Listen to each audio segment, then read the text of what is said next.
MEM is one of the 5 letters that has 2 forms. A form that comes in the beginning or middle of the word, and a final form when the letter appears as the last letter of a word. The 2 shapes of the MEM relate to water. The word for water in Hebrew, MEM, begins with one MEM and ends with the final MEM, with a Yud in between. The normative MEM represents a body of water. It's like a square, but there's an opening at the left. So these are running bodies of waters, springs, rivers, streams. The final MEM is a closed body of water, an ocean, a lake, a pond.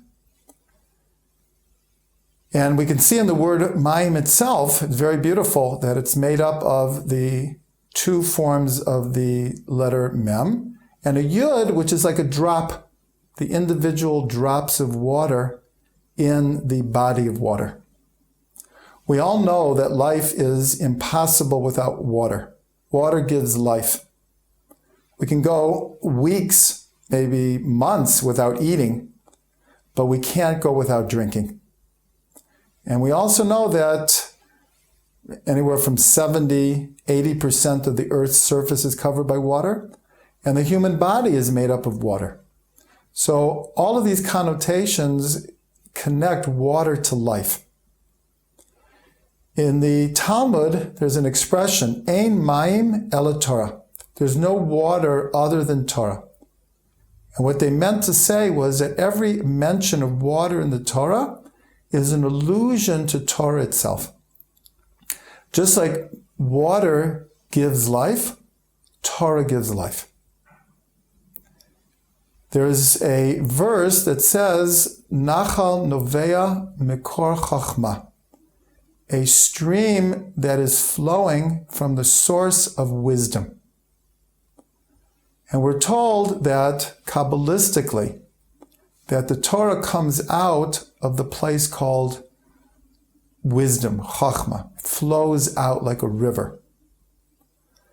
So the letter Mem appears in the word chachma because it is connected to life and to wisdom.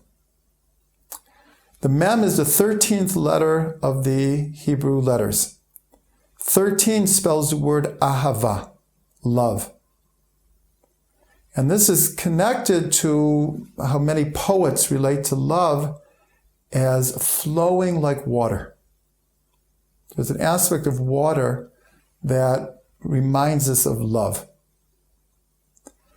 13 is an important number because it's the number of what are called the 13 midot of rachamim. The 13 midot of rachamim, the 13 aspects of compassion. Compassion, of course, is connected to love. So the letter Mem is connected to all these ideas: life, love, wisdom, and Torah. And this is manifest very much in the number of Mem, which is 40, because Moshe spent 40 days on Mount Sinai to receive the Torah. This is not a coincidence. The number 40 represents Torah itself. And because of the shape of the Mem and being a square, as we've learned many times in the discussion of the letters are archetypal forms. So the letter Mem represents the square, which is also a type of cycle, a self-contained cycle. So therefore, we have many, many different cycles in the Torah that have to do with 40. We mentioned one already, that Moshe spent 40 days on Mount Sinai to receive the Torah. In actuality, he spent 3 periods of 40 days, because after the sin of the golden calf, he spent another 40 days asking for forgiveness for the Jewish people, and a third 40 days where he received the second tablets of the law. We spent 40 years in the desert. There were 40 days of rain that came at the time of Noah, when the world was renewed again.